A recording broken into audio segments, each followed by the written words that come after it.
नमस्कार, आपण पाहताय न्यूज 18 लोकमत या विशेष कार्यक्रमात आपल्या सगळ्यांचं स्वागत। मी मिलिंद भागवत। मराठा आरक्षणाचा मुद्दा हा पुन्हा एकदा महाराष्ट्रात चांगलाच गाजाला लागलाय। केवळ महाराष्ट्रातच नाही तर थेट दिल्लीत राज्यसभेत सुद्धा मराठा आरक्षणाचा आवाज आता उठू लागलाय। खरं तर हे मराठा आरक्षण अंतिम टप्प्यात होतं।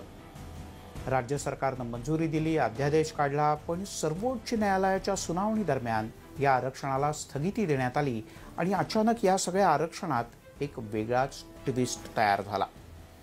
परिणामी हा मराठा आरक्षणाचा तिढा सुटायचा कसा?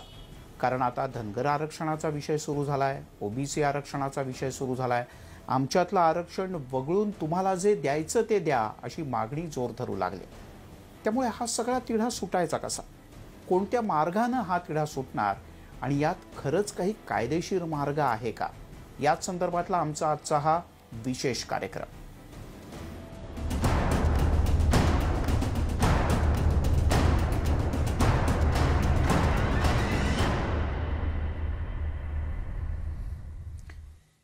मराठा आरक्षणाचा विषय अंतिम टप्प्यात होता।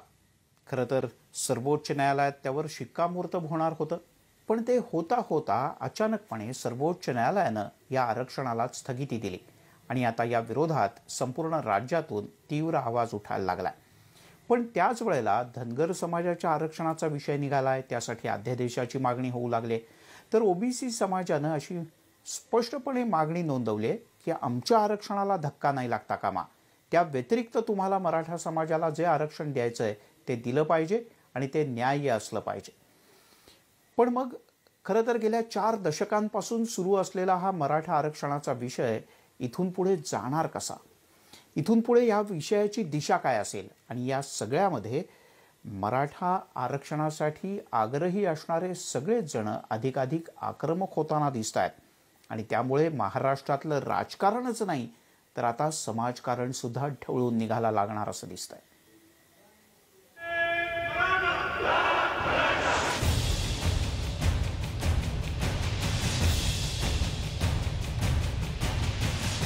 आरक्षणाला धक्का लागू नये याकरता ओबीसींनी मुंबईत पत्रकार परिषद घेऊन त्यांचे इरादे जाहीर केले। दुसरीकडे मराठा आरक्षणाकरता राज्यभरात मराठा संघटना ठिकठिकाणी रस्त्यावर उतरल्या। आरक्षणाची धग दिल्लीपर्यंत पोहोचली। दिल्लीत मराठा आरक्षणाच्या मुद्द्यावर खासदार संभाजीराजे छत्रपती यांनी राष्ट्रवादी काँग्रेस पक्षाचे अध्यक्ष शरद पवार यांची भेट घेतली। दिल्लीत शरद पवार यांच्या निवासस्थानी दोन्ही नेत्यांची भेट झाली। यावेळी मराठा आरक्षणाच्या मुद्द्यावर सुमारे अर्धा तास चर्चा झाली। दिल्लीत ही बैठक सुरू असतानाच मुंबईत ओबीसी नेत्यांची पत्रकार परिषद सुरू होती। ओबीसींची भूमिका ही नेहमीच मराठा आरक्षणाच्या समर्थनार्थ असल्याचं त्यांनी स्पष्ट केलं। पण मराठ्यांना वेगळं आरक्षण द्यावं, आमचा विरोध केवळ मराठा आरक्षणात ओबीसी आरक्षण देण्याला असल्याची स्पष्ट भूमिका यावेळी मांडण्यात आली। ओबीसी समाजाची भूमिका जी आहे ती मराठा आरक्षणाच्या बाजूनच राहिलेली आहे। कारण जे महाराष्ट्रामध्ये मराठा समाजाचे जे मोर्चे निघाले, 58 मोर्चे निघाले, त्या मोर्चाची भूमिका जी आहे ती भूमिका अशी होती की मराठा समाजाला 50% वरती वेगळा प्रवर्ग करून वेगळं आरक्षण देण्यात यावं आणि त्याचा परिणाम कुठल्याही प्रकारे ओबीसीच्या आरक्षणाला आम्हाला धक्का लावायचा नाही आहे।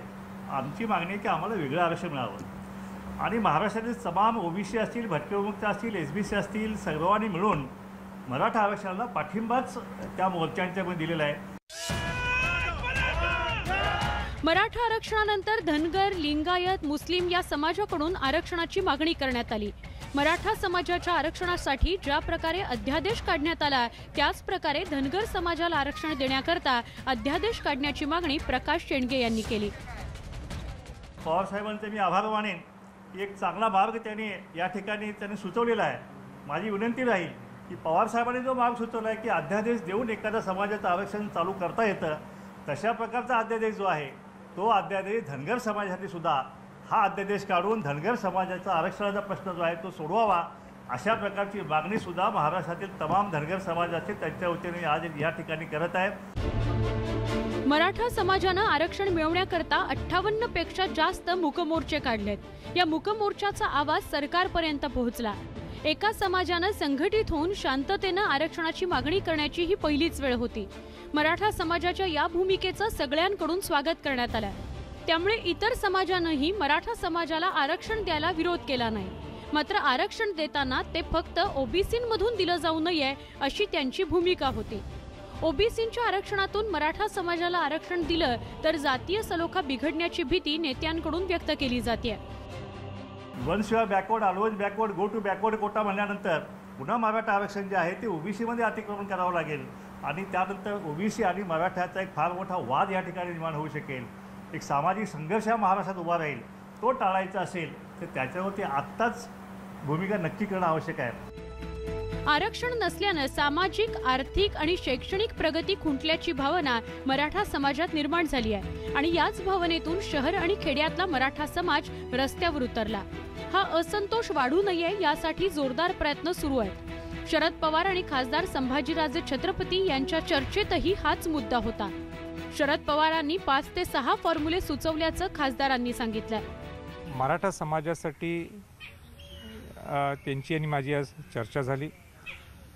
त्यांनी एक 3-4 स्टेप्स किंवा पर्याय कसं आपल्याला आरक्षण हे राहू शकते किंवा टिकू शकतो आपण ह्याच्यावर त्यांनी माझ्याशी चर्चा केली सकाळी.